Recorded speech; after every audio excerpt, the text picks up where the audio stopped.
da Marcha Mundial das Mulheres colocou, né, a respeito da exclusão das mulheres.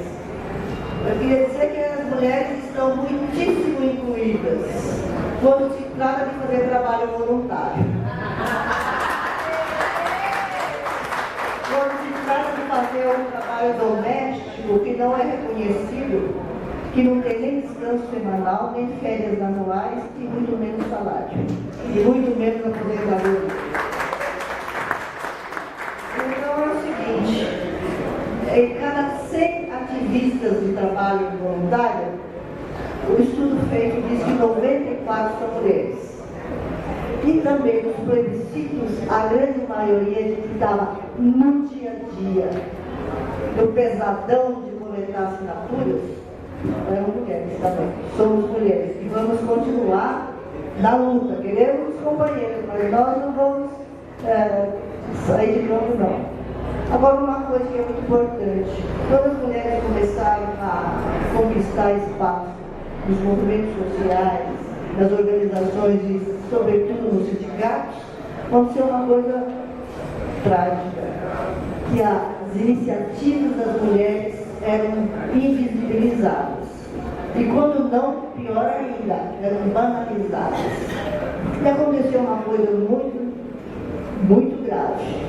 Muitas das mulheres foram assediadas sexualmente pelos homens.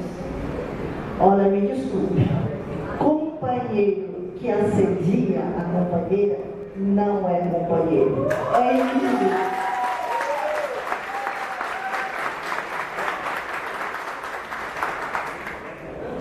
Olha, a luta pelos direitos das mulheres não é uma luta contra os homens, é uma luta com os homens, por uma sociedade mais justa e agradável para mulheres e homens.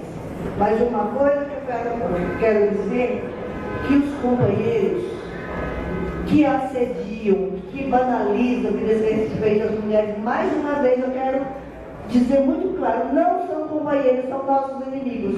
E nós, mulheres, que conquistamos esses espaços a duras penas, não achamos que fizeram nenhum favor a nós.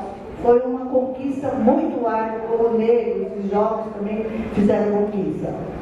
Agora eu quero fazer um comentário, é pena que a Karina nos fez, sobre as manifestações. As manifestações do Brasil foram bem diferentes das manifestações dos povos árabes. As manifestações do Brasil foram feitas por profundos descontentamentos e eu acho que impulsionaram muitas políticas públicas que não seriam feitas, foram realizadas justamente pela pressão das multidões. Mas é o perigo da manipulação da mídia. Então que a gente esteja muito atento à manipulação da mídia. É bem diferente do caso da chamada Primavera Árabe, que de primavera não tinha nada não. O Muniz Bandeira apresenta documentos que a CIA, sobretudo a CIA e a NSA, espionou os ditadores árabes para derrubá-los quando eles não faziam mais o jogo americano. Então a gente tem que ficar muito atento a isso. Houve uma contestação à palavra do Douglas Belchior a respeito, e também tem muito dele, que não tem consciência, vai por lá, não sei o quê.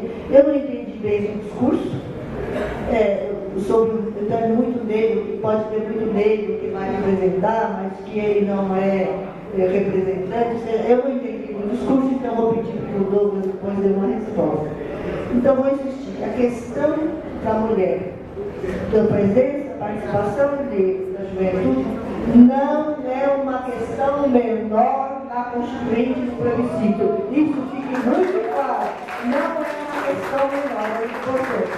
Uma companheira do movimento Moradia deu um show lá, contando a sua luta com o movimento Moradia, quando se falava, olha, para mim 2 cômodos bastavam. E ela aprendeu que não. Se ela tem um filho, precisa de 2 cômodos. Se tem 3 filhos, precisa de 3 cômodos.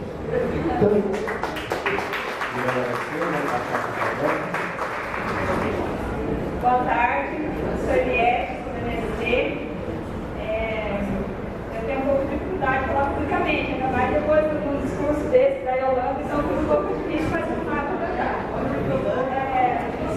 Bom, então, acho que um pouco também na análise, enquanto movimento sem terra, também para ajudando a organizar o plebiscito. Então, assim, primeiramente, parabenizar a mesa, foram excelentes contribuições que a gente teve hoje na parte da manhã, e dizer assim que esse plebiscito é um plebiscito nacional.